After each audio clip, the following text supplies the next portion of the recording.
that's running deep. I can't see, but I know it. That something's not what it's meant to be. Hearing brother against brother now. Anger grows on divided ground.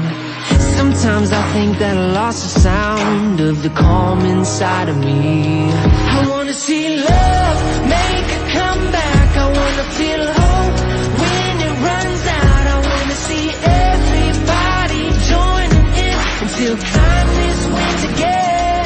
I need to know peace is not defeated. I need to know hate won't bring us freedom. It doesn't matter where you've been, we'll see kindness win again.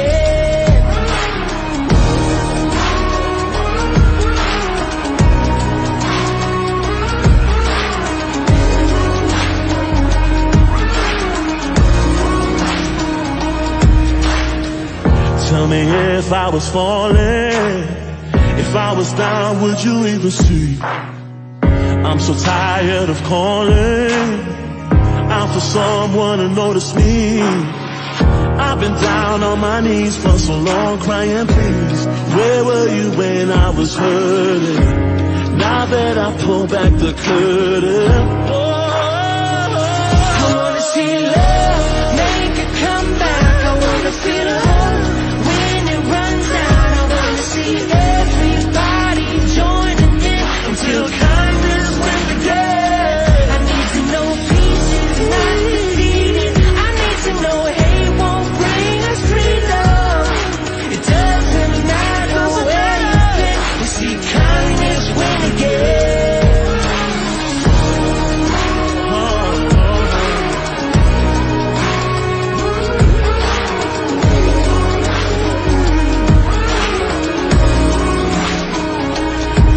Let's love one another.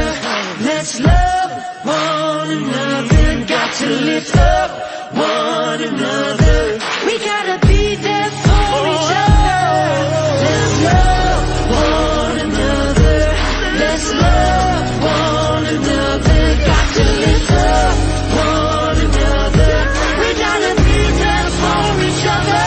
We're gonna see love make a comeback. We're gonna feel hope when it runs out. We're gonna see everybody join till kindness wins again.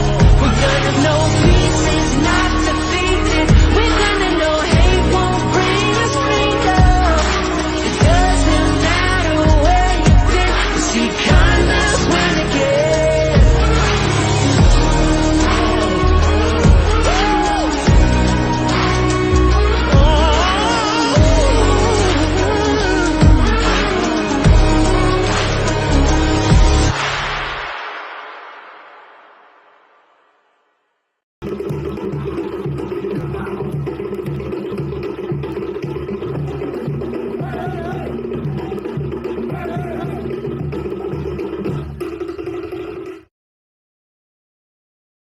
Omarie, whakalawalahi atu, welcome to Talanoa Sa'o. My name is Eli Ikilei. It is my pleasure to welcome you in. I am hailing to you today from the wonderful world of Napier.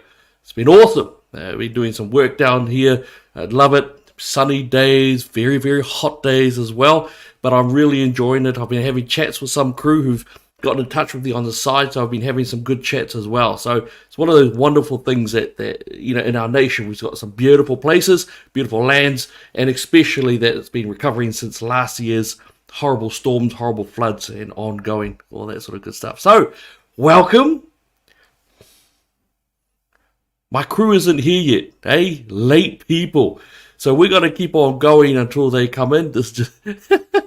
That's how we sort of roll it. As you know, if you want to say anything, if you want to bring up any sort of comment or question, please feel free to chuck it in there and we'll make sure that we get it out and have a discussion at Talanoa about it. But I'm also reminded that I've got to start it the proper way, because usually, Liao, Fuiawai, they are the ones who do the prayer. So today I'll do the prayer, and we'll get stuck in, eh? All right, awesome. So, dear Lord, thank you so much for every single day that you allow us breath and to have life on this earth. Thank you so much for the ability of relationship, to be able to engage with each other and to have some great chats, some great korero, talanoa, whatever we might want to call it. But the idea of strong discourse, we love it all. So thank you, God. I pray that all of those who are watching and even those who hate us, I pray that you bless them, look after them, and may we all get there together. In Jesus' name, amen. So, good evening. Good to see you guys all here. Wonderful to see you. I'm going to get stuck in and have a chat. And because I've got the table, hey, I'm going to be speaking it out. So, I think the first thing that we want to discuss really is this coalition of the right bloc. You know, last election we had a massive swing. I would say that it was very much a libertarian swing or a reaction to the negatives that were going on in terms of the Labour camp. Labour was equally the most incompetent and yet at the same time the most destructive government that New Zealand has ever had. Ever since 1852, 53 years of the Constitution Act, we've never had a worse government than what we had during the Ardern years. Now, of course, we've got the New Zealand First Act and the National Party in there. And I am wondering as to what your thoughts are in terms of their ability to get things done. So far, things have been going really well. It is Valentine's Day. Happy Valentine's Day to all of you who celebrate it. And one of the great things, of course, is now officially the Three Waters bill is gone. It's gone. It's dust. And I think that's a wonderful, wonderful thing. It's an excellent thing to see. That was a horrific push by whether it's a Nai Mahuta or a collective that the radicals did engage in. And I think that's something that we do need to be aware of, that it was there. The Nanaima Huta Empire, where she has set up all the different angles, I think she's still very powerful and she will come back at certain points. It's just what's going to happen. We have to be aware of that as well. I have to wonder, there are some things that are great, like the Three Waters Bill, and I think things like the Treaties Principle Bill. Fascinating discussions being done by Professor Rata and her pushback against the RNZ interviewer of the last week. We've put that up. We'll put it up again to make sure that you've seen it. One of the great interviews, I think, of our time, because what it looks like thus far is that the Treaty of Waitangi in the 1840 version anyway, was very good overall for Māori. That was confirmed in the Kohimarama conference, with many different quotes in there. Sir Apirana Ngata, one of the few guys who deserves that title, Sir, he also was a strong advocate for Māori advancement, and he did it within the parameters of the treaty of the 1840s. Then you had the 1975 laws come in, and I believe that was from Matu, I'm trying to think of his surname, but it could have actually been Rasa as well. You had that come in, and then the Waitangi Tribunal came in as well. Whether well-meaning or not, the 1980s is where we saw a lot of the cultural push by the extremist lecturers and the university academics. That's where they started coming in and started to use the word partnership, trying to push this idea that white people were the colonizers, they were bad, and somehow you have to feel sorry for Māori because Māori are oppressed all this time. Even though, statistically speaking, Māori were doing really well. We were coming out of this, and by the way, this is even despite some verified symbolisms of racism around. There were some pieces of it, and they had been taken out as it went on. The 1980s saw this massive woke. We think about woke in the last 10 years, but that wokeism really started in the universities in the 80s. In terms of the US, it was actually the 60s and 70s. In New Zealand, it was the 80s. You had strong Marxist-style lecturers pummeling their students with their rules, their ideas, the pushing of oppressed and oppressor. And one of those ones was the treaty, and that's where they changed the understanding of the treaty. And that's why we get so many of the apartheid policies that we got during the Ardern regime.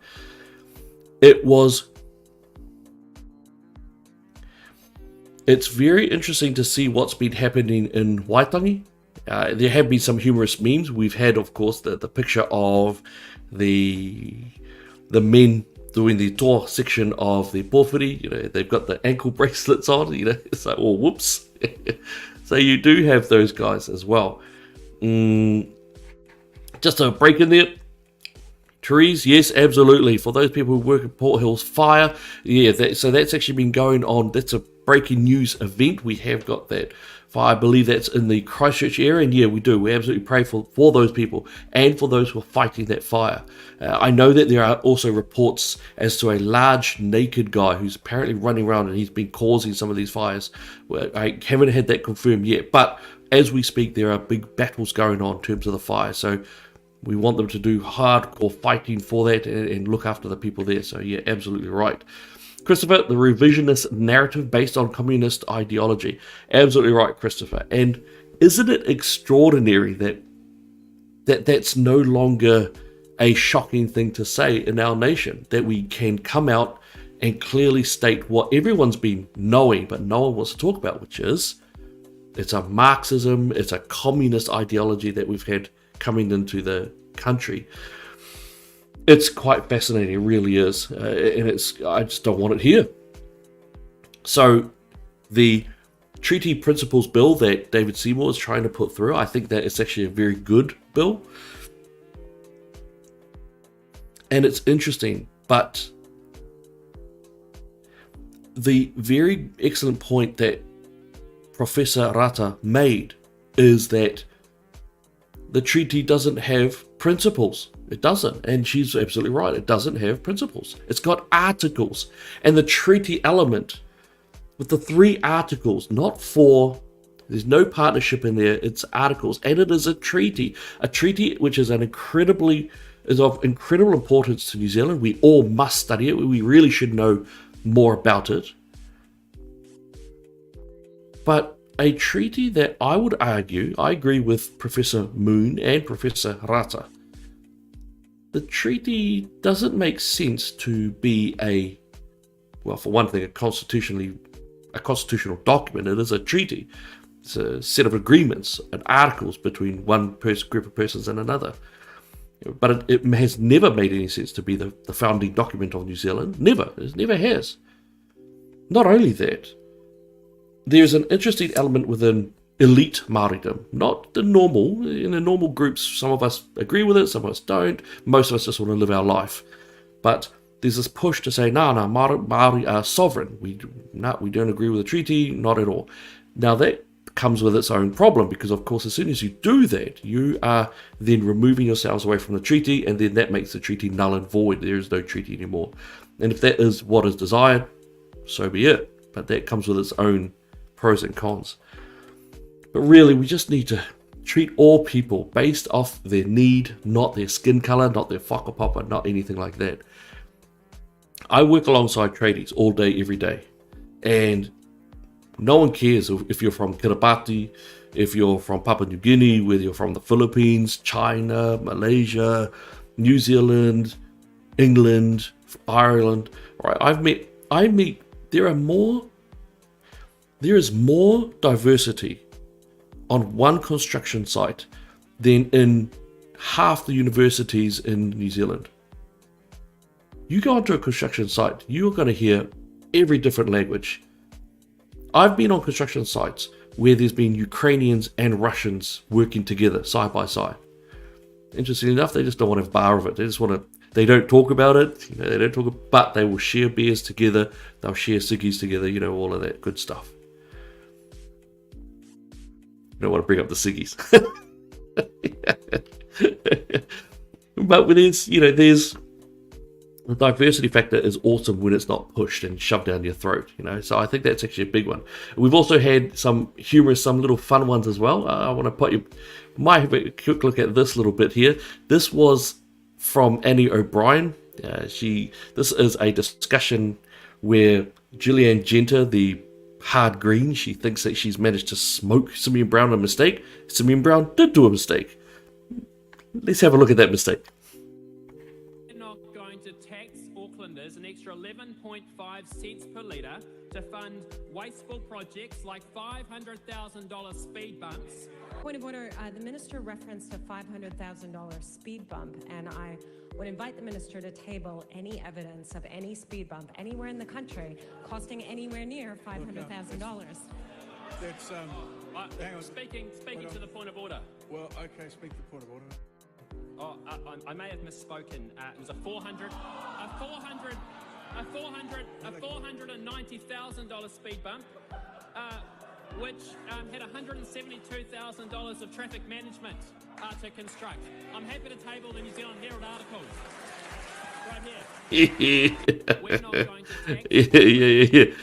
So what you saw there, of course, was that you. Hang on, let me just get rid of that one there. So what you saw there, of course, was Simeon Brown, Julian Jetta jumping up there. Oh, no, I never saw anything about 500k. Simeon Brown goes, whoop, yep, my bad. Actually, it was $490,000. And, on top of that was 172k for the STIMs, for the STMS, the traffic management system to do it. So, so it was far more. The Greens at this stage are just taking L's all over the place. They are shockingly. If you have a look even at their incoming leader, now, the incoming leader, Chloe Swarbrick, I've debated her on stage a few times. No offense at all. She sounds good on TV, I suppose, but she actually isn't that strong in terms of debate when it comes to facts and figures. It doesn't really stand up. And the only times I've ever debated her have been in university, which is her hood, her people, her acolytes. You know, and often I've been the only one there on my side. You know, not always, but quite often. And it's really interesting, but her, what I would regard as genocidal quips, from the river to the sea, Palestine will be free, she just doesn't see it. And we also saw Marama Davidson, who was rolling her eyes when the media scrum were speaking to James Shaw about Chloe Swarbrick. It's quite fascinating. I thought I'd have a quick little look also at Chloe Swarbrick and,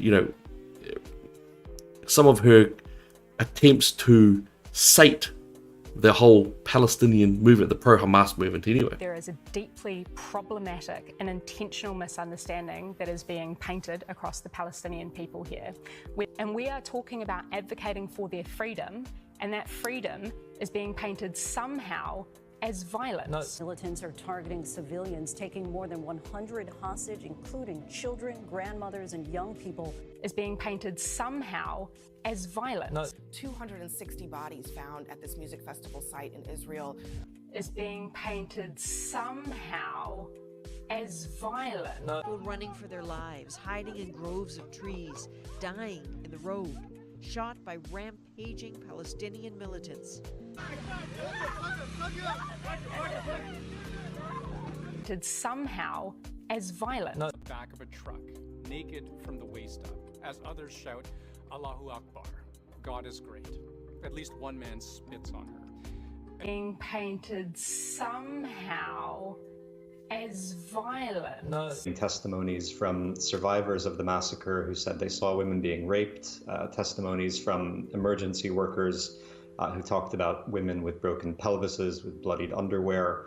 There's been some evidence that's come out from the videos that Hamas itself filmed and distributed after the attack. There are some people who've tried to cast doubt on these claims by saying no one has come forward to testify that they were sexually assaulted. But that's because, as far as we can tell, the people who were sexually assaulted were also murdered, so there is no one to come forward. That's your incoming Green leader. I believe that she is a very heavy Marxist. She's very strongly into that area. She doesn't really understand the street, the front line. I remember when she was trying to push hard on that, pushing weed onto the streets, and she was going hard yakka at it, but she's got no substance there. Not when it comes to our people, not when it comes to the at disadvantage or the at risk, whatever term you want to use. She's got very little idea about the front line, very little idea. She's got, in fact, even because I believe she pronounces herself as non-binary, but or bisexual, or one of those orientations. And the problem, of course, is if she took her what I regard as pro-genocidal quips over to Hamas, she'd get chucked off a building or killed. And I don't think that's controversial to say. These Queers for Palestine environment, it's actually quite illogical, but it does show you something of significant illumination. That is that they don't actually have an understanding of the real world. They're fighting a false narrative, they're fighting for a false narrative, and yet they would also be killed under their own desires, sexual desires that they have. They will. Oh, looks like we've got a bit of an interloper coming on in. Joining me now to the stage is Fuyawai. Fuyawai. Hey, talofa brother. Talofa lava. Le paia mananalu wampan fa fonga mai. Yeah. Lo ingo Fuyawai lilia lai lima. Welcome everyone, and how's it going? How's it going, brother? Yeah, good. Yeah, good, my man. Good.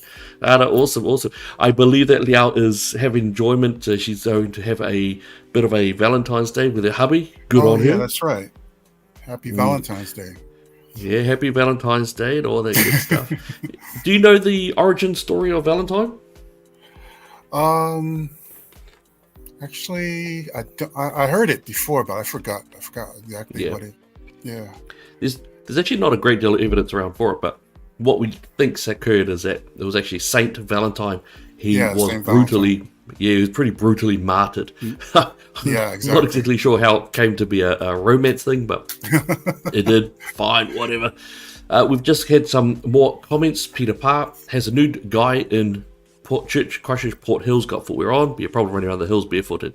Yeah, that's fair. Be interesting to see what happens. God, I had a real bad thought just then. No, that's right. I'm sure his pronouns are normal, but we'll see. Okay, my bad. Anyway, Charmaine has also come in. She only cares about the Palestinians. She wants them to be free from Israeli mistreatment. Charmaine, yes, Charmaine,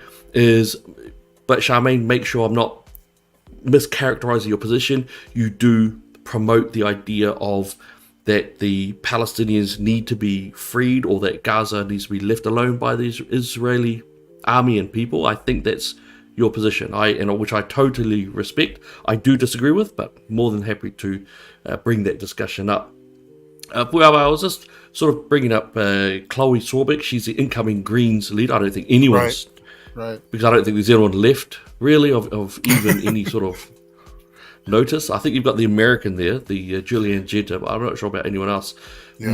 What are your thoughts anyway about, Chloe coming in, what she brings, and even perhaps that Jack Tame interview where she talks about her genocidal chant, from the river to the sea, all of that sort of stuff. What are your thoughts there? Right. Well, first of all, I think that she's carrying a narrative that is outdated. It's outdated because it's something that's been pushed for so many years, and it's untrue. It's been proven to be untrue time after time. And, this war in Gaza is actually good for the Palestinian people in the sense that if they really want to be free, because they haven't been able to overthrow this government, this this terrorist organization. In fact, they're living in terror over there in Gaza. I don't know if people have been seeing those videos of Gazans who are chanting, in favor of the IDF coming in and rescuing them, because they're when you're under like a terrorist regime, you can't really live right. I mean, the aid that's going over there, it's being taken up by Hamas. Every time they send in the trucks with the food and everything, those people get nothing. It's being distributed by Hamas, and it's only being given to their own people, and they're keeping people under. So, the kind of lifestyle that people are being pushed to live is not democratic. It's not democratic, and it's not fair for any of these people to be hearing people who don't live over there chanting from the rivers to the sea, Palestine shall be free, when they're actually contributing to the problem. You know, get a grip, people. We don't live there. We don't live in Palestine. We don't live in Gaza. We don't see what they're going through. And I've been to Israel twice. I've already mentioned this. I've been to Israel twice. The last time I was there, I was living in the Muslim part of Jerusalem. I rented out some rooms over there, and I have to tell you, those people that are Muslims, they're happy to be living outside of Gaza. They're happy because they're free. They're actually able to do what they want to do, you know. And people over here are so misinformed. It's pathetic. It's sad. And you know, none of these folks that you hear chanting these things. And going back to Chloe, I'm sure she's never been to Israel herself. She's never taken the time to actually see what these people are going through. So yeah, those are my thoughts. Yep, very fair, absolutely very fair. Yep, no, absolutely. I think there was one part there where I was thinking, ooh, it's going to get a bit stitchy. That one part where he was talking about that the Hamas-Israel war is good for the people of Gaza. I think you're right. I think into the medium long term, but the heartbreaking citizenry who are getting killed in the meantime, and you know, that's always the most heartbreaking stuff. I always remember, you know, that the first casualty of war is innocence. You know, and that's in more ways than one. It's innocence and innocence. You know, well, both you know, sort of styles. If I could just interject on behalf of the Israeli IDF, Israeli Defense Force, you know, there is no other army in the world that goes to the extent that they do in order to make sure that there are no, they try to minimize as much collateral damage. That's what you call collateral damage. When you have people who are kind of like innocents who are stuck in the middle. But part of this is this strategy that the Hamas is using, because they're taking these humans and they're using them as shields. And so what they want to do is they want these people to die, and they want to show it to the world and advertise and say, hey, you see what's going on over here? But, you know, the thing is, this is the truth of the matter. You know, there's a saying, it says, fool me once, shame on me. I mean, fool me once, shame on you. Fool me twice, shame on me. The thing is, this is the same thing that Hamas has been doing over and over. They were under a what you call a peace treaty, or what do you call that? When there was a truce. There was a ceasefire. There was a truce. There was a ceasefire. There was a ceasefire, and that was broken on October the 7th. And it was broken on October the 7th. And, you know, the reason why they had a ceasefire was because they did the same thing like several years before. You know, and once again, the IDF came in and they tried to do what they could, and it was the international community that cried out again and said, you know, hey, stop it! Too many people are dying. You know, but the truth is, why is it that there are Muslim people that are dying? You know, that it's almost like the same point that's being made about black on black crime. There are more Muslims that are killing Muslim people. And, you know, no one's saying anything about it. This is taking place in Pakistan and other areas where you have predominantly Muslim communities. And then you even have in Africa and Nigeria and places like that where the Boko Haram, or whatever the name of that organization is. Boko Haram. Yes, right.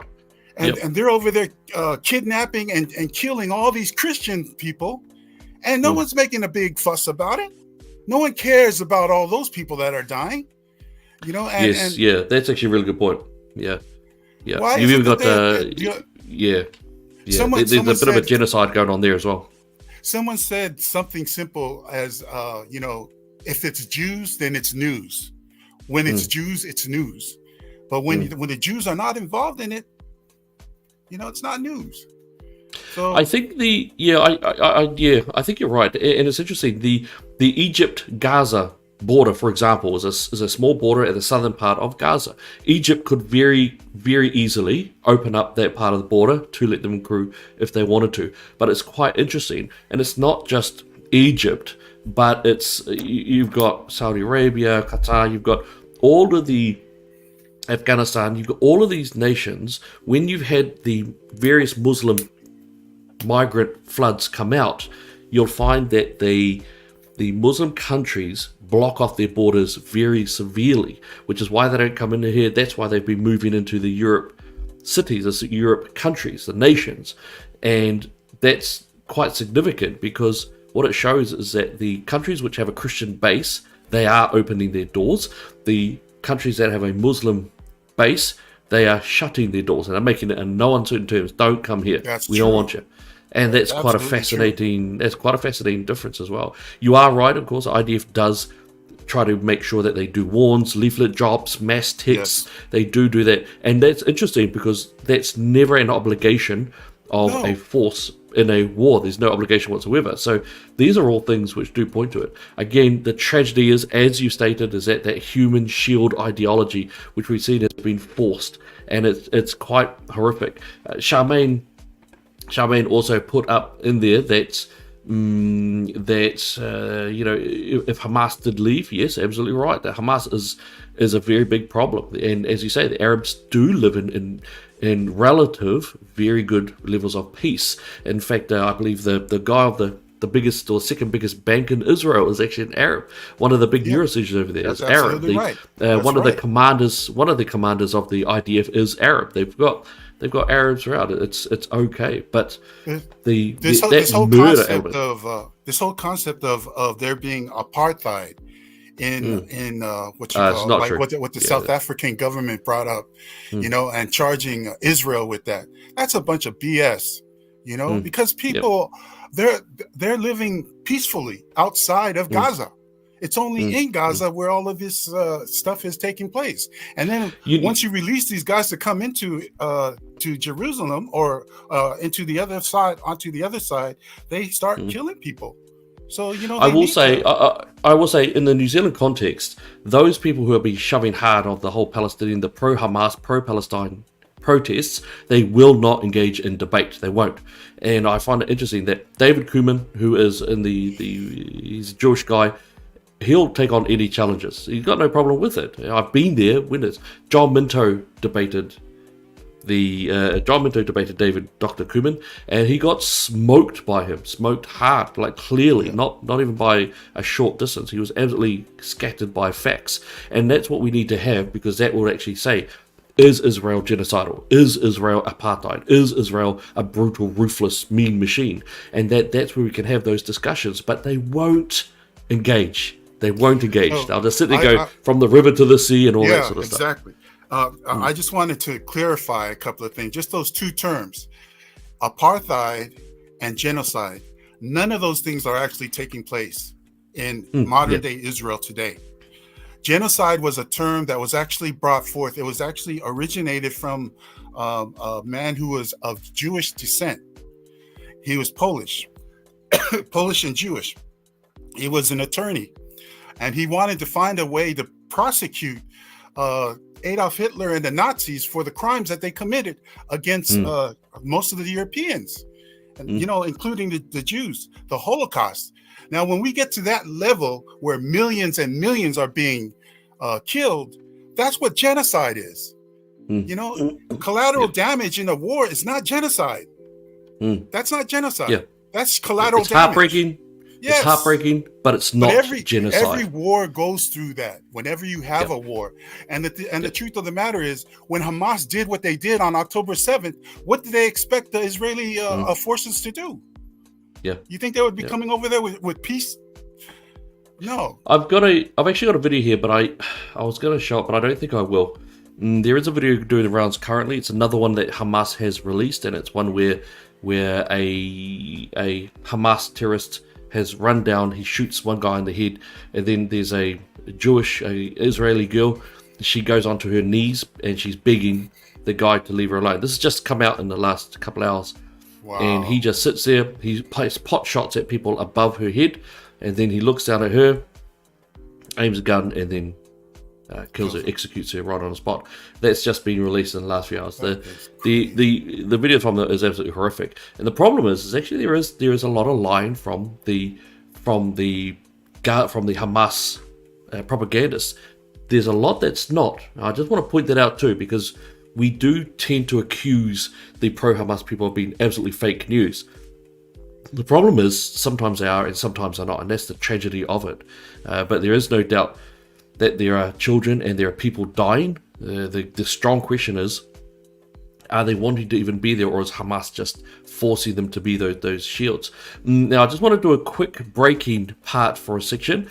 This has just come out. This has come out for a little part. This is in the Port Hills. This has been released by Christopher Lynch from Chris Lynch Media, right? So this is not ours, but I did just want to bring this out just so we can have a bit of a look at it. This is going on here. This was sent by invite to Chris Lynch by a farmer. Good evening. Take a look at this extraordinary footage. A local farmer is assessing the damage to his farm as the fire comes dangerously close to his property.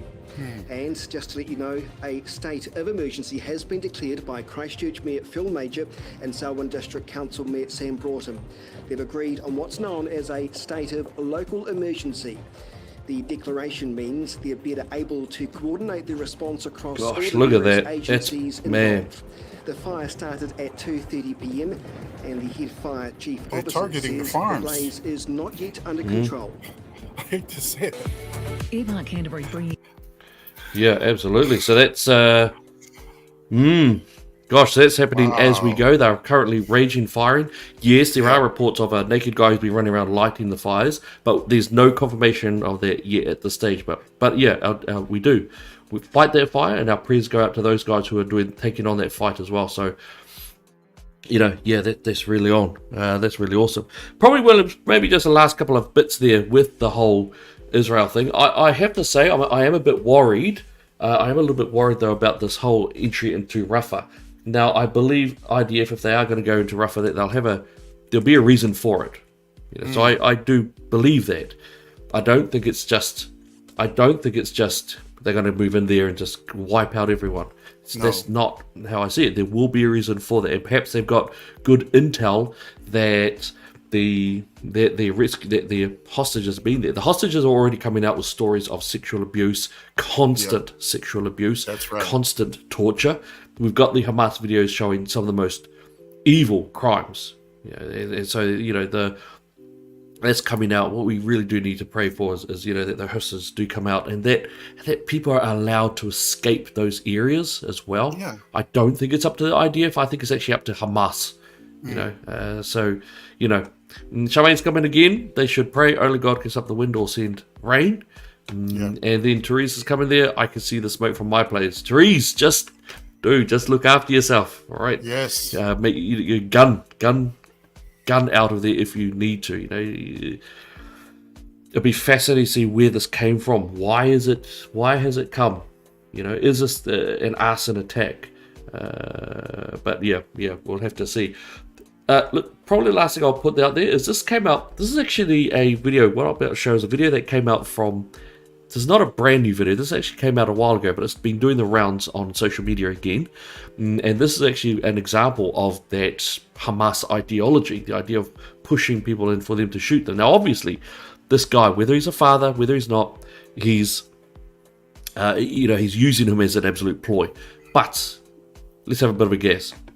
هاي الولد الصغير طخوه ما انتوا ضارين على الولاد الصغار طخ حيو طخ روح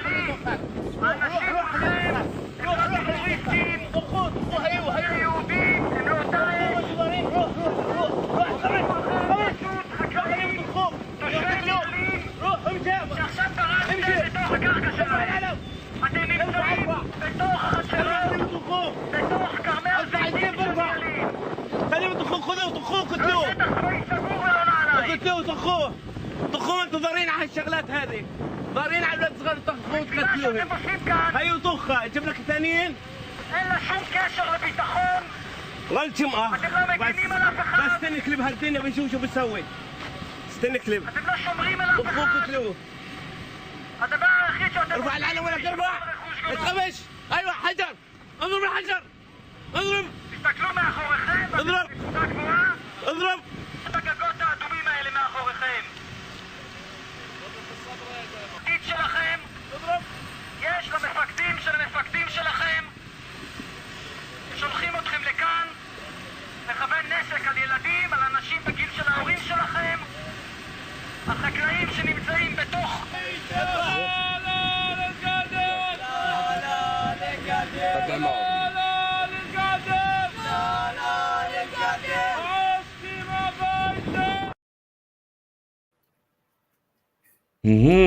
So, bit of a humorous one there, actually, because they keep on trying to push the narrative, but you know, on the whole, it's just not there. And we, of course, had the 14-year-old boy who tried stabbing the IDF member, I think it was last week, and he got shot for that.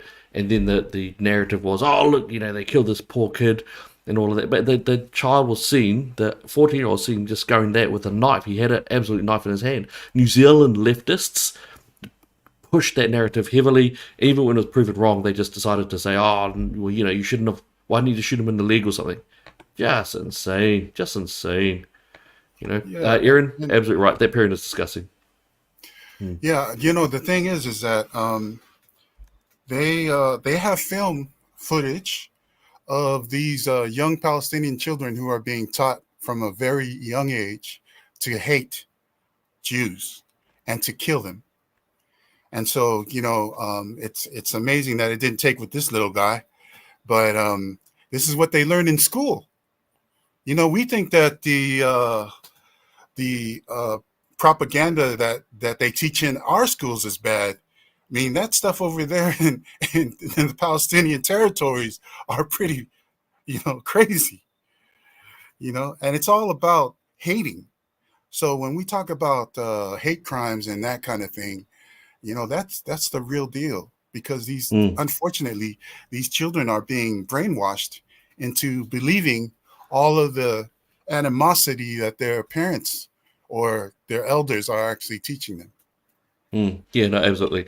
So we'll move on from there, because that is something which is big and it's ongoing. I do want to bring up the topic, we were talking about it before you jumped on, and that is the idea of the Treaty of Waitangi and this idea, this pushing of the real race hustlers who are out there. I was talking about the fact that, you know, great, David Seymour's moving forward with his treaty principles bill. It's quite interesting. David Seymour, I believe, whakapapa's back to Ngāpuhi, and Winston Peters, I think, is he Talanoa? No, or is he... Not sure which he whakapapa's back to. I whakapapa to Te Aotearoa Ngāti Raukawa, and I absolutely believe that people should be treated off need, not skin colour, not whakapapa, none of that sort of stuff. But it's fascinating that the biggest voices opposing the push for equality is coming from those who are wealthy or those who are very much on the taxpayer fund bandwagon. Yeah. And Sean Plunkett has actually come up with an excellent investigative piece which shows that persons like Joanne Forbes or Miharangi Forbes, or I believe it's Miharangi Forbes, I think that's her surname, but Joanne Forbes, whichever name she goes by currently, that she's getting a lot of money. She always turns up on the taxpayer-funded channels, and I think that's really interesting. You know, Puiawa, what's your take anyway on the Treaty of Waitangi? Should it be that if you're Māori, should I get my hip replacement before you? Hey, should I get whatever I want before you do? Hey, give me that power. You Samoans have had it too good for too long. I'm telling you right now that all of this stuff needs to go out the window. I think it needs to be thrown away. And I know that the Treaty of Waitangi represents different things to different people. But the truth of the matter is we're living in modern day New Zealand. We're living in a time where we have people from all walks of life, all nationalities, and all colors. You know, if you have issues with slavery, if you have issues with apartheid, if you have issues with racism, you should not have a problem with making sure that everyone gets treated equally. Mm. You know, and the truth of the matter is, true leadership brings people together. It doesn't divide people. And we talked about this a lot on our program, where we said that we all are in the same waka now, regardless as to which place all these people came from, where their wakas are from. We're in one waka now. It's the New Zealand waka. Ooh, that's dangerous talk. Dangerous talk You right know? there. Danger talk. Well, you know, I mean, I'm just being honest, because the truth of the matter is, on my passport, you know, and I'm actually from the United States. And when I came in, I'd entered into a country that was called New Zealand. You know, it was a New Zealand immigration that opened the doors to allow me to come in. And so, you know, you can say all of this other stuff, but you know, from the international perspective, that's who we are. That's who we're dealing with. That's how we're dealing with other countries. They know this country as New Zealand. And the truth of the matter is, you know, I think the government should not be in the place of trying to push policies regarding things like this. This is stuff that people outside of the government need to handle. You know, if you're Maori, if you come from whatever iwi and those kind of things, those are the things that you guys handle. You know, but as a government, you should be looking at the welfare of all of the different people that live in this country, regardless as to what color they are, regardless as to what nationality they belong to, regardless as to whether they're poor or rich. You know, you need to think like that. That's the way it should be. And you know, once again, as I said before, you know, one of the reasons why I viewed Jacinda Ardern as being a weak prime minister is because she divided the country. She didn't bring the country together. Her policies served to divide the country, you know, and that's not good. That's not good. How can, if you just picture it in your head, you know, you got a bunch of people in the same boat, and you got one group rowing one way and the other group rowing another way, you know, that boat's going to go around in circles like this. It's going to be chaotic. No, if we want to go in one direction, whatever that direction might be, you know, we've got to all kind of like be pushing in the same way. And the only way that's going to happen is if everyone is on the same page. We aren't on the same page, because policies that the government brought actually brought division to the people. Just a quick, I've been getting some messages. Just to let you know, team, the YouTube and the Facebook is where you can put your messages. I do apologize. On X, Twitter, the messages don't work yet. That's actually something with the software. They're fixing it up currently. I believe that'll be in gear really soon. So just sorry, I do apologize for that. Just to let you know, that's where that particular part of is. ABCZX1 has also put in one there. Any predictions about how Seymour will do given the National isn't supporting his bill? That is a very good clarifying question to make. And National, of course, have said, and Christopher Luxon has been at very deep pains to make sure it's very clear we're only supporting it up to the select committee. And then after that, he doesn't even say that. He says we're only supporting up to then. Now, I am curious as to know what's going to happen there. I suspect Christopher Luxon is hedging his bets, and he's trying to just gauge the liability factor, the negative factor. How negative is it going to be for his team, for National, to be seen supporting this? Will he turn it into a conscience vote, or will he not? That's a really important one to have a look at, because the people of New Zealand were pretty loud when they made their vote. The other part is there are some things where National Party have not. They've said lots. They've done quite good. They really have. Three Waters, for example, gone out the door. RSE, the sexualisation of our children program, that's been spoken that will be gotten rid of. Yet nothing's happened since then. We haven't heard anything or that. And this is where that's dangerous, because every single month that is allowed in, that affects our children out there. In terms of this one here, we have to be on National's back constantly. they operate on a risk-adverse model. That's what I believe. That National go off a risk-adverse model, meaning if the risk or the negative risk is too high, they'll adjust themselves by that. It won't be so much about the positive factor as in, let's make change, let's make go forward, and let's go together, all that good stuff. They won't do that. They're more about hedging bets, diversifying their policies, and looking at the negative elements of what they're putting in place. And they'll go that way, I suspect. It's clever, it's corporate, and perhaps it's useful. I'm not sure. Jonky's the only real standard of measure that I've seen around this, and it seems to be a safe way to go, if not a vision-based one, where perhaps that's the case. Maybe Christopher Luxon is taking that more risk-adverse approach, and then he's got Seymour and Peters who are driving the vision element, that more controversial, contentious element. Elliot, let's be frank and honest in our discussion regarding the way the government should be governing. This last election was more of a referendum on labor, on Jacinda and Chris Hipkins and all of their policies that they had.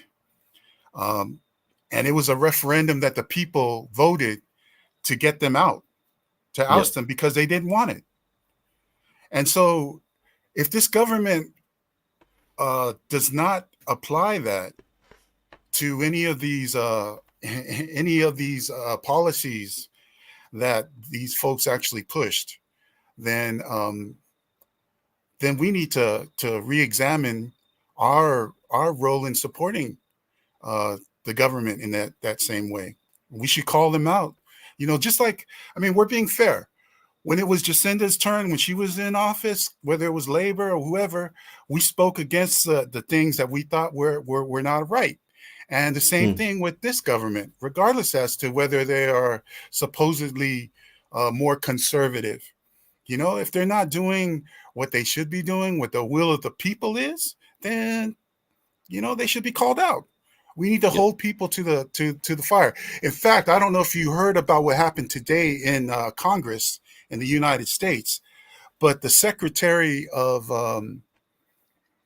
Homeland Secretary, Mayorkas, he got impeached by the House. Oh, okay. Interesting. Yes. Interesting. And the reason why he was impeached was because they said that it was a failure on his part. The border, the southern border, and all of those immigrants being allowed in, and this is something that I had mentioned before the elections, that I said that if the Republicans take over the House, and it looked like they had the votes, if they take over the House, because the House used to belong to the Democrats, the Republicans will make sure that all of these things that was done during the time of the Democrats being in power, that they would all be investigated, and people would be brought to bear in terms of what they had done. They would have to face the music, and they've done that. So the only sad thing is that they also passed today the Senate did. So I don't think it's going to happen in the House, but they need both the House and the Senate to vote in favor of the bill passing. But they voted something for more funding for the Ukraine. And then, of course, they also voted for funding for Israel. But then the thing that's not being said is that within that bill, there's also $9 billion that's going towards Hamas. Can you believe that? Yeah. Wait. Hamas or Gaza? I know that the outcome is Hamas. I understand that. But is it for Hamas or is it for Gaza? Well, obviously it's for Gaza, but it's going to wind up in the pockets of Hamas. Let's not. I know. Yeah, I know. These things. Oh, fair enough. I did want to also put out there, in terms of the treaty stuff, we're actually also seeing the activists. Like I was saying a little bit before that, the activists have been just losing the plot. They really have. They have been going cray-cray. It's quite fascinating to see them go quite nuts. I'm just going to put this up here. This is sorry, this is my response, but I'm just going to have a look at this part here. Have a look at this. This is from Moana. I do apologize. Moana, I can't remember her surname. Gosh, Maniapoto, I think it is. And she is very much an activist for that real big push. And this was just something that just sort of shocked me a little bit. She is, of course, a host of a Māori television environment. She's an anchor. She's very strongly woke. She's very strongly on the, I would regard it as elitist Māori element. She's quite in that field, and I don't know why she did this. She put out there, she basically said, who's running the racist "What About Dead Brown Babies" campaign? She's been on X, on Twitter, going hard yak at anyone who sort of puts up a negative viewpoint on the Māori supremacy angle, and she's just been going at a hard yakka. But this one really shocked me. This one, who's running? Now I'm gonna put down what I put, and I don't want it to be like a basic thing, but this is actually what I truly believe. Mm-hmm. That what she is not a good tweet. I think if you look at the statistics of, let's put it there, brown babies being murdered, being molested, being sexually abused, being raped, being tortured, being just straight out bashed in the head and dying. The latest being this idiot who was stoned and kept on dropping the baby constantly, just dropping, and the baby's now dead. He's been, I believe, charged with manslaughter, or he's going through that process. I don't know if he's been found guilty, so I'm not sure. We need to talk about it. We need to talk about the brown dead babies. We need to talk about it. Now every baby being killed is tragic, absolutely tragic. Moana's tweet about dead brown babies is quite accurate in terms of being an epidemic. If you look at the statistics are brutal. If you're a Māori baby, you want to be really scared about being raised in New Zealand. You do. The minority of children are being abused and raped, but when you put the per capita for the demographics, the Māori babies are absolutely dying at massive rates over Palangi, over Chinese, over Indian, over all of the rest. It's Māori babies in the top of that, and it's heartbreaking, and it's just absolutely insane. And when Moana put that stupid tweet out there, I don't care if someone did use it as a way to attack her. I don't care. If anyone's talking about dead brown babies, we need to talk about dead brown babies. Absolutely. We need to be talking about this. It's absolutely stupid that she wants to hide it. It's absolutely stupid. We need to Talanoa about this. We need to korero. Elliot, this kind of smacks of the same thing that Black Lives Matter is guilty of. When they talk about Black Lives Matter, she's going hardcore for Maori rights, Maori this, Maori that, all of these other things. But she doesn't want to address the fact that brown babies are being killed. I mean, what about them? Don't their lives matter? Don't you care about the Maori people? You should. The most vulnerable of the entire society are those who are in the womb, the unborn, and they need to be protected. They need to have a voice out here, and the thing that's interesting is that the people who are against them having a voice are already born. They've been born, they're grown up now, so they actually passed that period of time where it was unsafe. Now they're alive. They should be looking back and saying, hey, we need to make sure that you guys can make it too. But that's not, so this whole facade that's being thrown out there, where they talk about, let's protect this group and that group, and they use color and all kinds of different things. But the truth of the matter is, if you're Maori, Maori babies are unborn babies. They need to be protected. Yep. They're the most vulnerable of the Maori community. So let's protect them. I might see if we can find out what the rate of. I mean, we know that in terms of the US, if you're in New York, most black people killed are actually the babies, the unborn babies.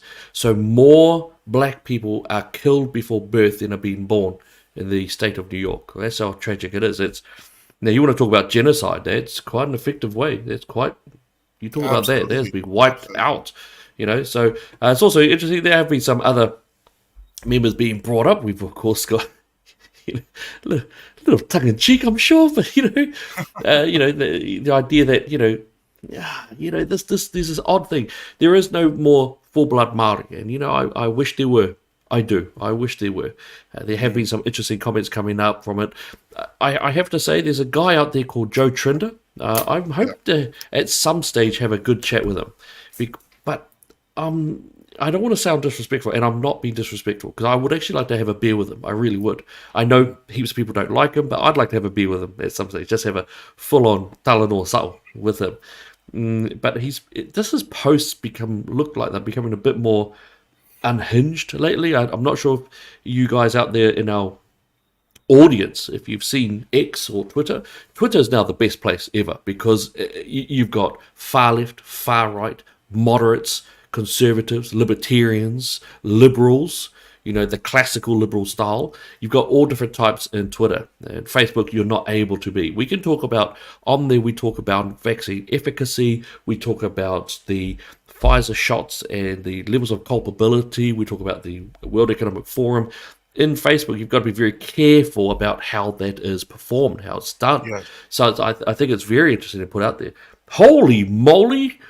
Hey, just checking the time here, and it looks like someone has managed to sneak in the back door. But, please, welcome to the stage, Liao Tilsley. Liao, why am I? Talofa, guys. How's it going? Day. Oh, thank you. Yes.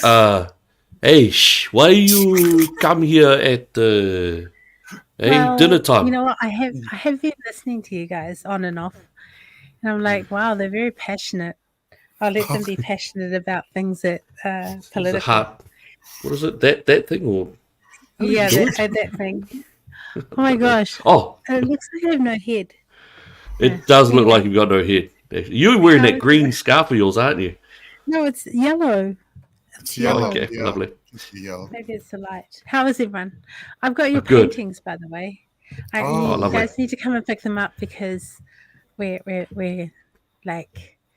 selling our house. Oh, what? Are you releasing on Talanoa Sa'o that you are selling your house? Yes. Well, it's are not you quite plugging it? Ready yet. Hey? You're not quite ready. So you're plugging the sale. I know, we're having a garage sale on Saturday, so you better come. Oh, you have a garage sale? Your paintings. I'll sell them. All right. Oh, calm the farm, bro. Okay. All right, cool. So look, we've been chatting about the things like the Waitangi, the Treaty of Waitangi, the bills coming on. Leo, what's your take on terms of the National New Zealand First Act? They've come in, they've made promises, and they have delivered. They have delivered on some. Three Waters is probably the best example today, because that's gone as of today. So that was really awesome. What are your thoughts anyway about the coalition? How are they doing? Fears, concerns? Yeah, just a couple of things that I've seen, and one is Trudeau, and how Nixon was, really, hyping him up and saying that we're going to work with him. He along with Jacinda was actually probably the most brutal to their countries in regards to the lockdowns. So that is a little bit disconcerting, and also that he's going to be working with Jacinda again, which I think is another. These are red flags that people have been seeing even before the election, that, hey, they still all work together for the UN in some way, shape or form. So I think that's something that we need to watch. I'm glad that they've got coalition partners. I mean, we've got who we've got. So I guess the best thing we can do is just pray for them, and, because anyone can change, anyone, nothing's impossible with God. So I've just been seeing it from a different perspective and just really been praying for our leaders, the three that have stepped up to at least take the next 3 years into power. But yeah, a little bit concerning is still their involvement with the UN. Right. Yeah. Yes. And you're I think you're referring to Jacinda Ardern, that I believe she's been retained to be the special envoy for the Christchurch call. That's right. Yeah, that's right. Which continues to say that,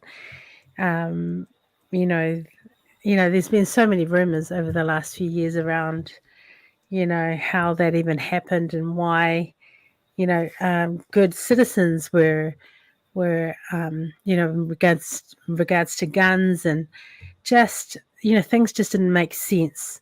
And I think to carry on the same narrative when that National have taken, it's just something that we need to watch out for, and we need people to continue to stand up against, some of these narratives which have continued on even through past Labor onto National. So yeah, still early days, and we could only just hope for the best.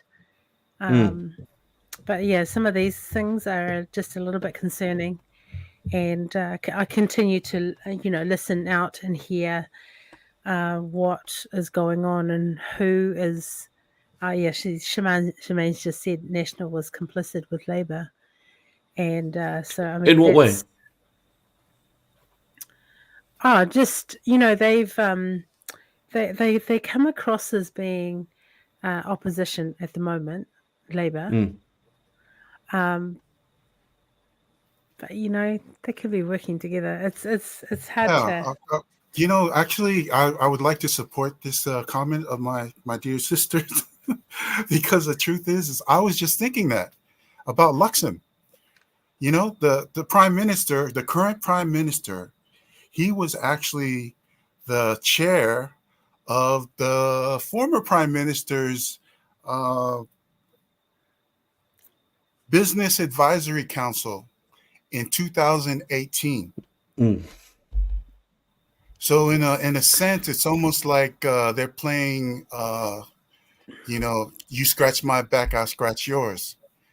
And this is the thing that's going to be an issue, is because we voted these people in because we wanted change, and it looks like we're going to be getting some of the same if this continues. The worst aspect of what you were referring to in regards to Jacinda Ardern being a part of this thing or continuing on in her position is that, and now it seems that as the person that's a special envoy, she's kind of repurposed the Christchurch call. It was brought because of the it was formed because of the massacre that took place at the mosque in Christchurch. And so it was supposed to be about combating extremist terrorism online.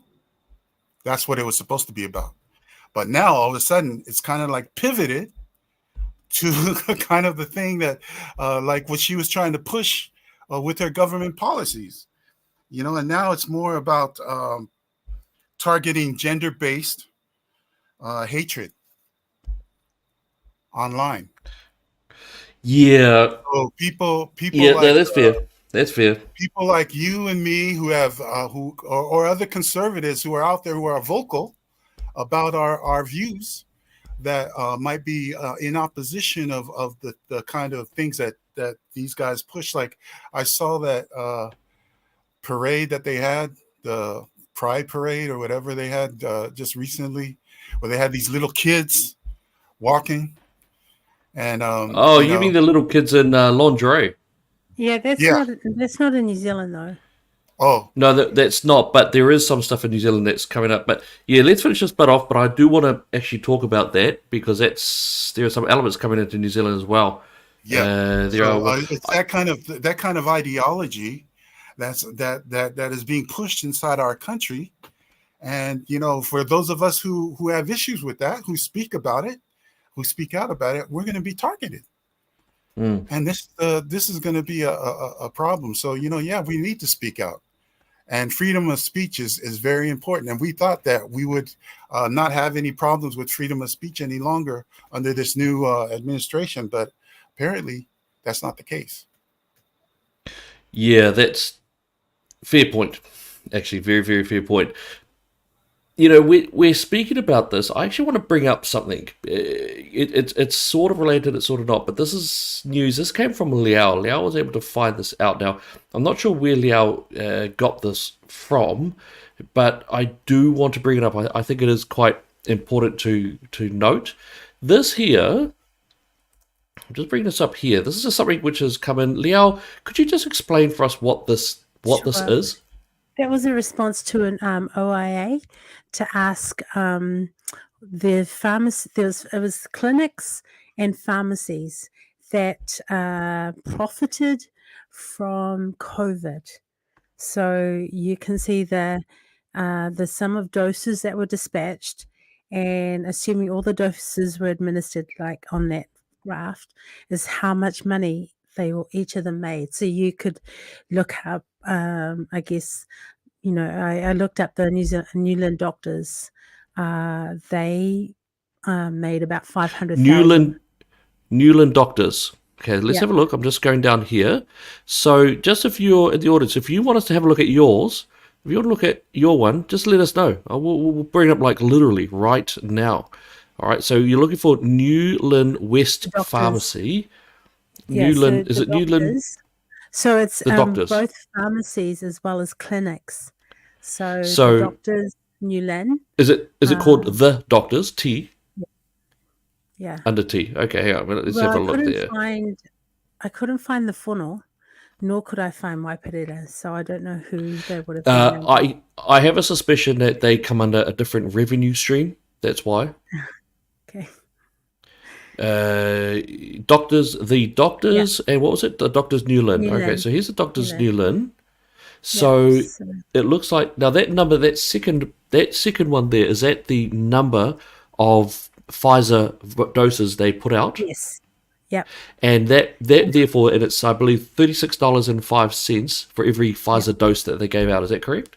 That's right. And So they made also- free. That's free money. That's $350,000 they made. Wow, so that's actually free money that's just going out to different pharmacies and doctor units. As long as they made orders for the Pfizer vax, the Pfizer doses come in, they Pfizer up their people, and then they get a money from the government for every Pfizer hit that they get. Is that what I'm That's hearing? right. Mm-hmm. All right. Now, Catherine has brought up one. She's brought up the Tikawiti Medical. Now, let's see. If I'm going the wrong way, just let me know. There we go. Tikawiti, what did she ask for? Medical Tikawiti Centre right there. Medical Centre right there. So they get, 647,000. wow. Whoa. Oh, wow. And, okay. Yeah. So that's the 647,000. That's 650K. Wow. And the other one was Otorohanga, was it? Yeah, Medical Centre. Otorohanga Medical. Otorong Medical Centre. There we go. 200K. So just over 200K there. So all up, that's what's that? 800 and that's nearly 900K. That's crazy. Nearly a mil. Wow. Look at this. That's extraordinary. Go up 3 to the Go up Otara 3? Vaccination Centre. Go up. One more. Wow. Oh, the vaccination centre. Yeah. Wow, 3 mil. 3 million. Yeah. That is extraordinary. Shucks. They got 3 mil for Pfizer dosing their people. Yeah. Wow. ABCZX1 has asked, is this list available online? Is it available online, Liao? I'm not sure, only because It's a response to an OIA, and Right. it should be available. May I ask It should be who are we available allowed? to Can I ask anyone. who sourced the OAA? It's part of the group from the media collective. So I don't know Beautiful. specifically All what right. it was, but Do they you made it available. Yeah. would they allow us to post this we'll put it onto our site? Is I that all will, right? Do you think? yeah, if I can ask them first. Okay. I mean, I All don't right. see why not. It's public now. Absolutely. ABC, we will see if we can get that out. We'll make sure that gets out. But that's extraordinary. So, that really So is. that's South Auckland. Cheryl, disturbing? Yeah, absolutely. So South Auckland, just in one place. South Auckland. One I place. always knew that they were targeting both our Pacific Island and Māori people, but it's really disturbing how much money they've made. Just one centre, $3 million. Oh, wow. Manurewa. Southside. Yeah. 1.5 mil. That's, this is extraordinary. Yeah, this is absolutely extraordinary. I think I'm going to be going into this. This is a massive list that's Yeah. in here. So, well done. Oosh, that's crazy I stuff. think for Talanoa, I think it might be really important for us to have a look at some of the, Pacific Island medical centres, and that's why I was trying to look up the funnel. I know how much they spent so much money during COVID trying to get people to get vaccinated, but also Waipareta had their cars with their sirens on that would come street by street and just tell us to go and get vaccinated. So, and I Yeah. can't find them on there, so I don't know who they've gone under, but this is serious stuff, guys. Oh, I there mean, we go. this is Lynn just said that, some of this. New Zealand Oil has had it up on their page, and it's been shared Oh, widely. lovely. So yeah, go for it. Yeah, good. Yeah, great. I think it's just phenomenal. It's shocking that this is just. They made money from the New Zealand government. They were. Yeah. Yeah. I just can't We believe have it. the It's medical centre. I mean, Hopefully. this is also But coming at the Ranui- stage of Wait, I just saw that Ranui Pacific Island Community something. Ranui. Okay, 1.6 mil. Sorry, just Ranui Pacific Island. Oh, way. 1.3 mil. Ranui Ranui Pacific Island Church, eh? It says inactive. I'm not sure what that means. Did they drop and gap?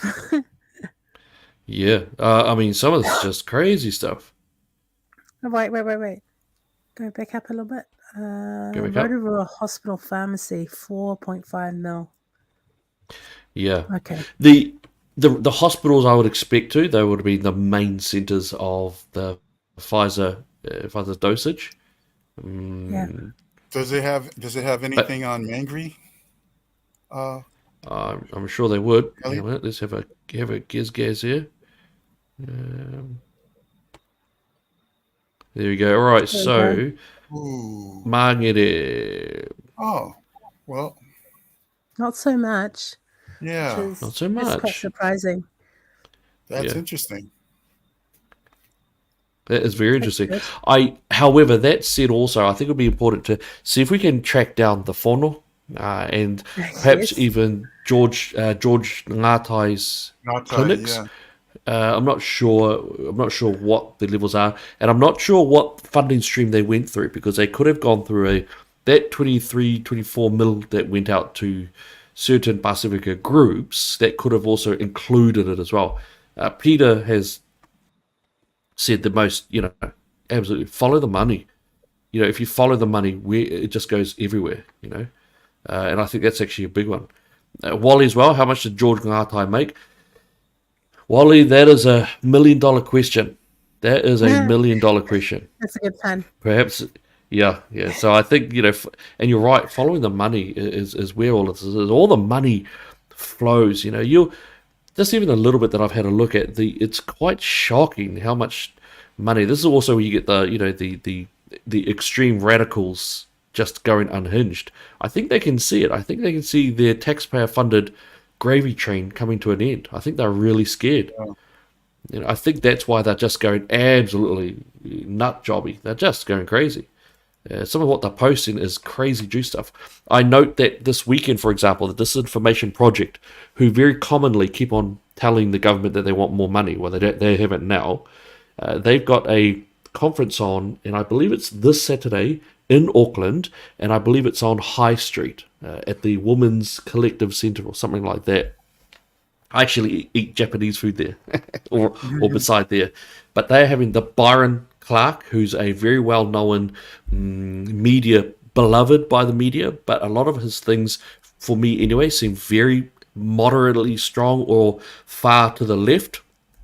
He made some very odd disclosures of his own ideology when he was doing uni stuff.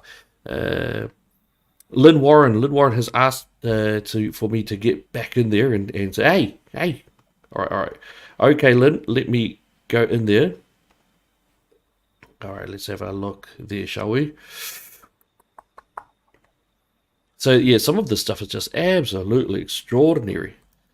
So Lynn's asked me, what does Lynn ask me? To go have a look at the final total paid out. The final total paid. Here we go. Whoa. Oh, whoa. Is that like $500 million? That's half a billion. Oh, man. There were 13,431,982 shots that they gave out. Damn, how much did we pay out for this stuff?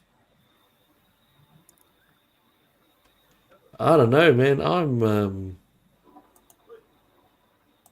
that's half a $500 million. Mm-hmm. We spent out $500 million, and that's not even everyone being Pfizer dosed. That's just the ones that we can say there. That's right. That's right. Yes, good call, Wally. Good call, Wally. Very good call. Yes. Yes, that is true. Yeah, that makes me quite angry. Okay, very quickly, because we've been going for a while, and you know what's really great is that a lot of our crew out there watching us are still there having a listen in. Thank you very much for that, peeps, especially when we went all quiet there. The commission is going on. The COVID commission. Okay. Yeah, let's just all right. What's our thoughts? Let's go. What's our thought, Liao? What do you think? Let's just hope that it's the objective is to actually find out what's been going on rather than try to hide. It's one thing to get for people to speak their mind. Do you remember when Jacinda asked everybody to say what was going on during COVID, and then she got so many people that she had to just shut it down or just stop, keep deleting as fast as it came. I'm just hoping that are we done with proper objectives and to have people in it that are going to see it for what it is rather than, I want to point out something here. I want to point out here something of interest here. That one that we're looking at there, that's called. Let's have a look there. Sorry, I just want to bring that up. Have a look at that. This is the Lancet Commission on Lessons for the Future from the COVID-19. So it's Commission on Lessons. That's the UN. That's the UN COVID Commission. That's the UN. Here, I'm going to put up the This one here is the New Zealand version. This is New Zealand Commission, which should be totally separate. It's the New Zealand version. So, you know.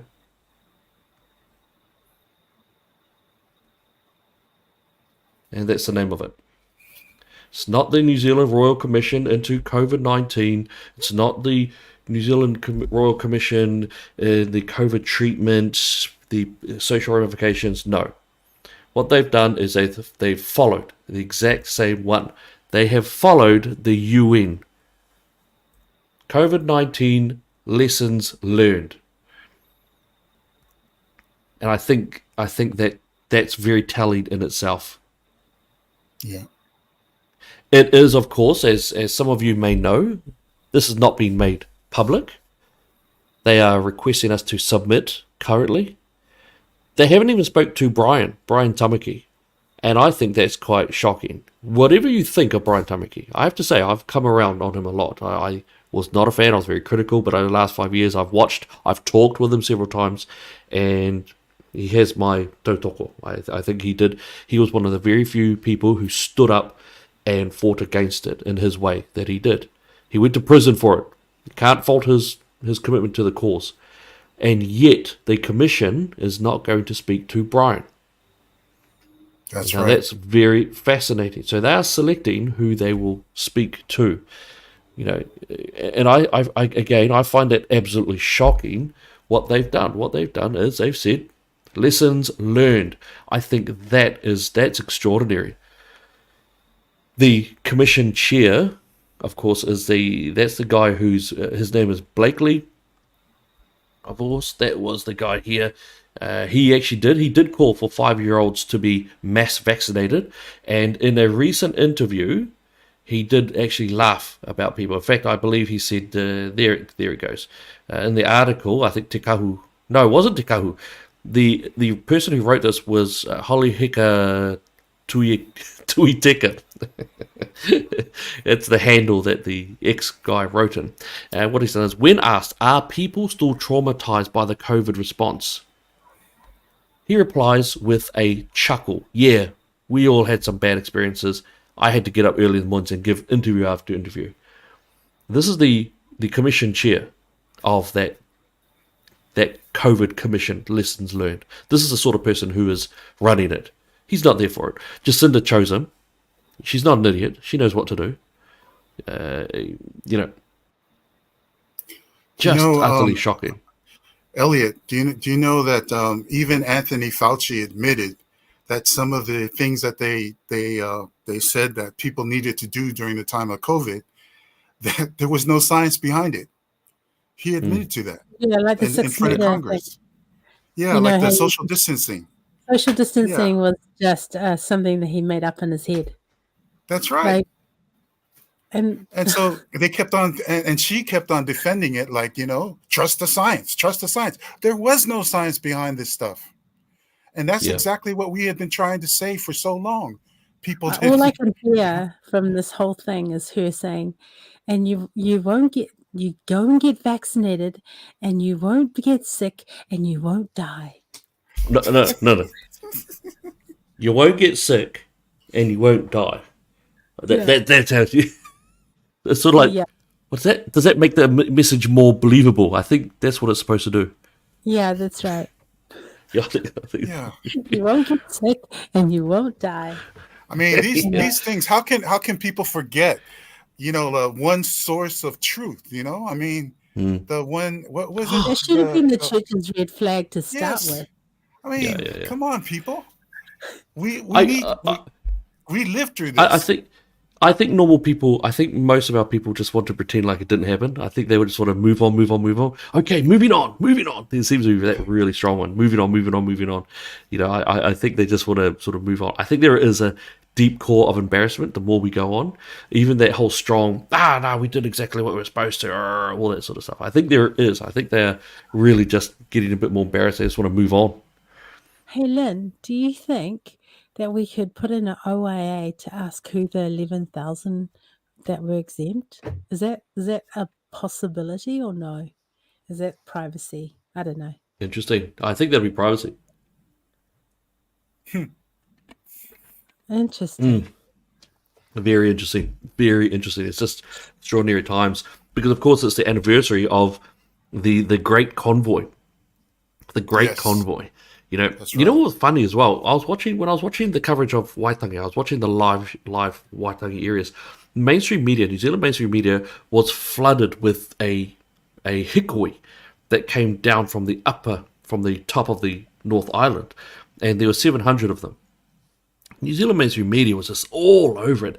They were interviewing different individuals within it. They were looking at the wider issues as to why this hikoi was coming down, 700 of them, you know, and how they're going to get food, accommodation, and the push for them and the narratives.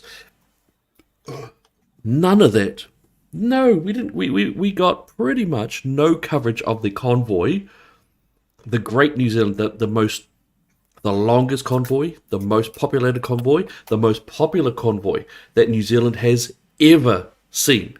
That broke records, but the New Zealand mainstream media just decided to blind eye, block ears, and not do anything.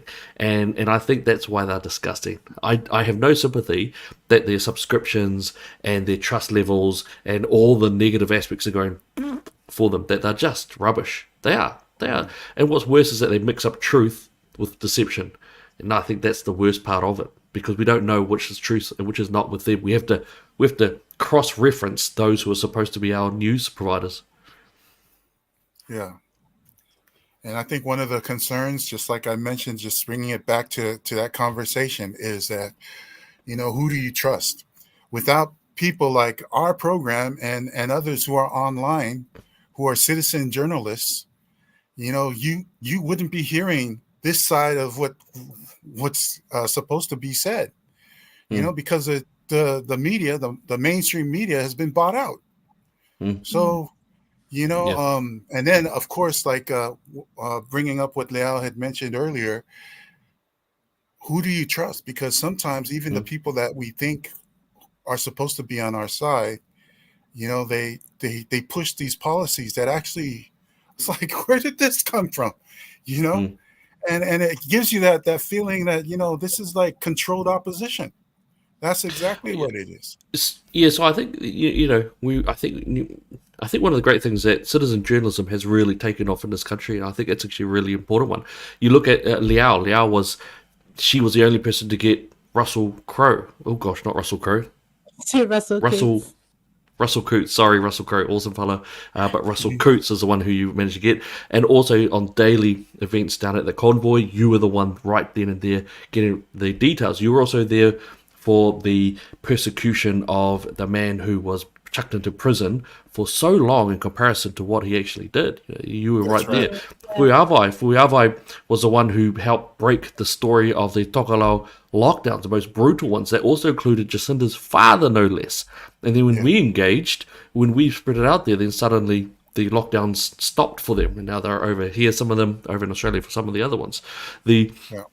So you guys have been a part of Strong One. You've got Simon Anderson, who has had worldwide footage, and New Zealand mainstream media said no, Posey Parker event was fun, love, aroha nui, all of that sort of stuff. Simon Anderson's footage was crucial in blowing that New Zealand mainstream lie apart and showing the violence, the vitriol, the poison against it. It's absolutely fascinating. That's the citizen journalism in this country is what's bringing the truth out. And as we keep on with that wonderful element of truth telling right on the front line, I think that's where our truth element will come through. And that's look at the gender ideology. We can say that on this show, we were some of the first ones ever to start bringing that out.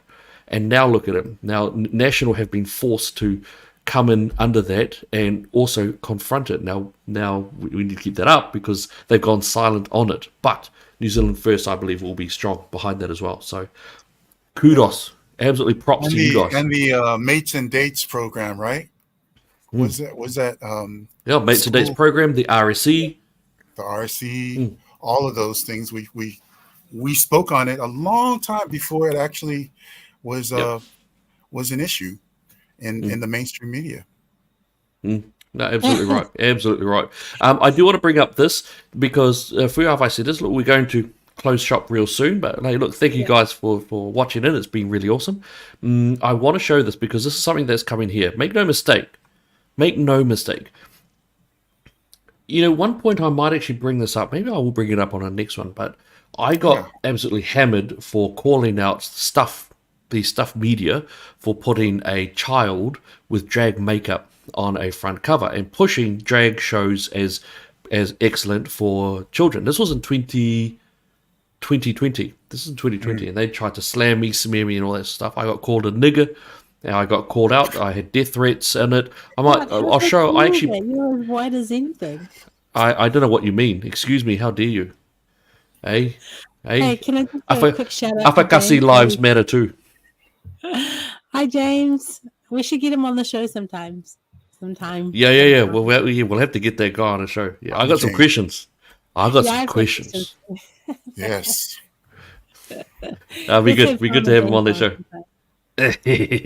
All right. Now I do want to show this because this is in Spain. This is what Fuyava was talking about. But have a watch of this, and then let's have a bit of a chat about it. Make no mistake, this is coming here, and in some cases it already is here. It's just not as expressed as what you're about to see. Here we go.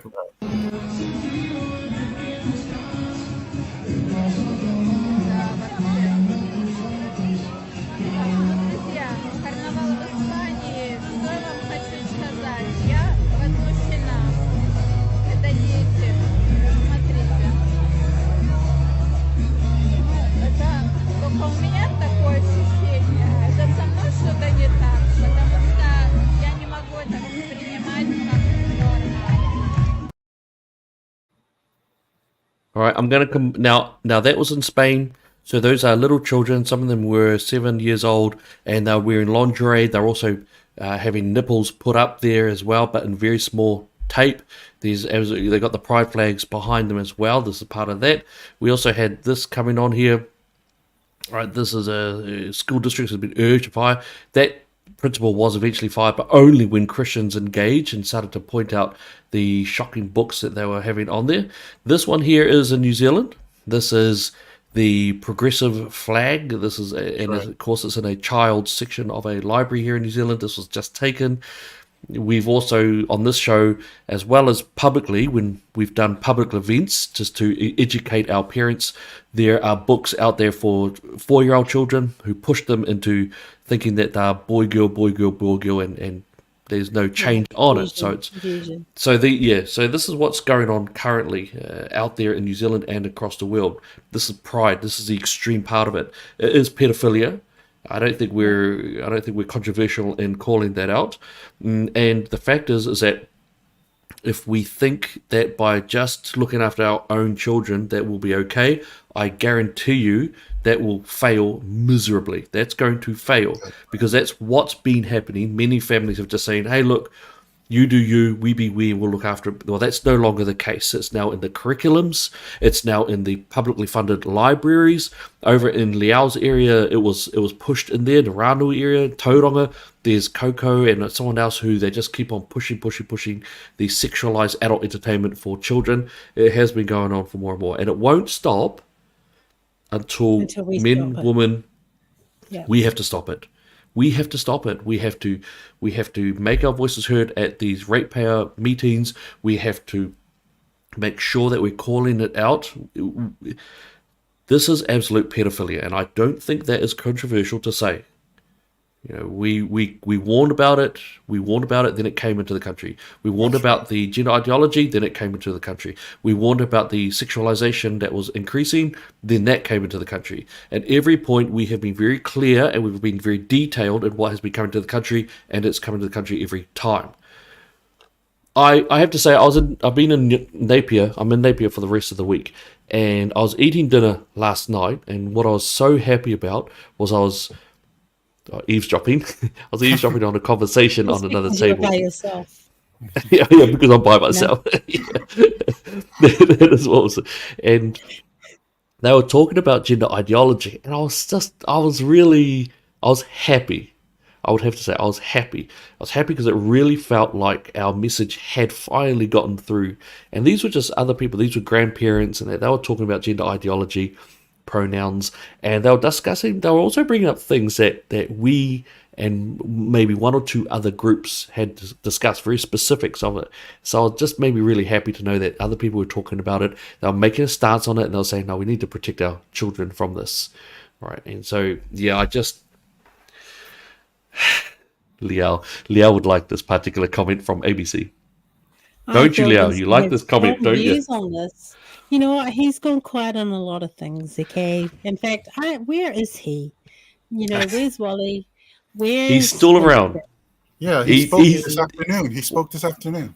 Yeah, and he's doing a good job thus far, and I think we have to give him credit for that.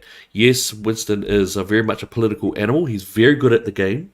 He is very good at the game. He knows how to play it, and all kudos to him. And he is who we have. For conservatives, he is it. He's what we've got. Whether we like him or whether we're concerned about him. I will say, though, I think why I support Winston is not Winston himself. Why I support Winston is the number 3 in New Zealand First, Casey Costello. I absolutely have all the time in the world for her. Got a lot of respect, a lot of affection for her. She's awesome. She will take that fight to it, absolutely. She's doing really well, you know. So good on her. Hour 41. Wow, we've gone for quite a while. Hey, look, guys, let's finish up and let's have a 30 seconds or so. Is there any last thing to do? And first off, hey, crew out there, thank you so much, man. You guys have been awesome. You've been listening to us whine on and on and on. You've added it in. We'll make sure. Hey, we'll make sure that we get that. We'll make sure they get that list out. That list was absolutely shocking. So we'll make sure that list goes out as well. All right. But Liao, what's your final thoughts here, anyway? I think I will have a chat with the Daily Examiner in regards to see if we can get a OIA on the 11,000 that were exempt. I think that would be an incredible eye opener, because if that can be, if the list of pharmacies can be made public, why not this? So it could happen. Just thank you for continue on this journey. I think a lot of us, for a lot of people, it feels like everything's gone back to normal, but trust us when we say it is not. In fact, we are heading towards, and don't be fearful about this. It's just that we're heading to just absolute chaos when it comes to our children, especially their identity. That's what we need to be strong on, holding our children and their identity and their strength. So you know what, we've got a bit of a bumpy ride, but we can do this together. Thanks. Yeah, no, well said. Fuiawa.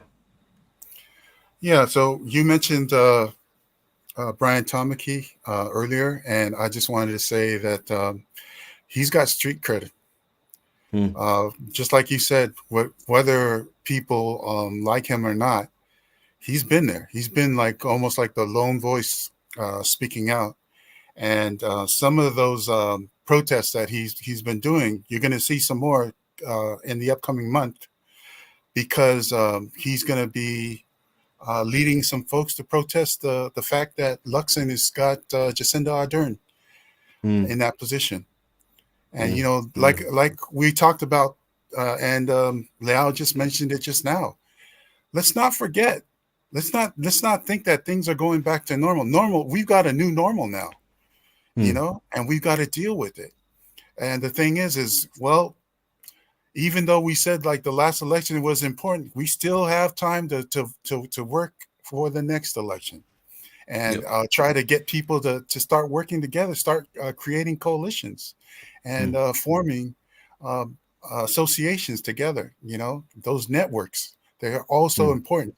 We need to realize that, don't just be watching this program and thinking, oh, it's really nice hearing these guys talk about all these different no, step up, speak out and do something.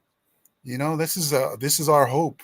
We hope that as we are talking, that there's someone that's out there that's listening, that hopefully they'll have a desire to actually be moved to try to get involved in what's going on around us, because this is our country. We all live here. It's not just a few of us. Awesome. So we're all responsible. Well said. Yeah. Well said. Yep. And from me, yeah, absolutely what you guys have said. Stand strong, kia kaha, and be strong. We need to all be with. We all need to seek that equality factor. We should all be treated according to the content of our character, not the color of our skin. right. Wonderful thing. I think, we need to stand up. We need to make sure that National does what it promised. And we also need to make sure that the conservative element becomes stronger, whether that means supporting New Zealand First, supporting those in National who are conservative, or even building up a new conservative coalition, whatever that means. We need to be there. We need to make sure that we're keeping that all strong. But for yourselves, keep strong, look after each other, keep each other's back as well. Right, but I'll say, God bless every single one of you as well. Fuiawai, do you mind, I started off, do you mind finishing off with a bit of prayer, and then we'll finish up for the night, eh? Sure. Let us pray. Dear Lord, thank you so much for being with us today and tonight in this discussion that we've had, this Talanoa. Thank you for those in the audience who have been sitting and listening to our discussion, those who have participated through comments, those who didn't participate as well. But Lord, we ask that some way, somehow, that this program is useful to everyone that's listening. And Lord, we just pray that you just be with each and every person that's part of our audience. Be with us and bring us back safely together. In your Son's holy and mighty name we pray. Amen. Amen. Amen. All right, whakaue lahi, whanau. God bless you all, eh? We'll see you soon. Ka kite. Ka kite.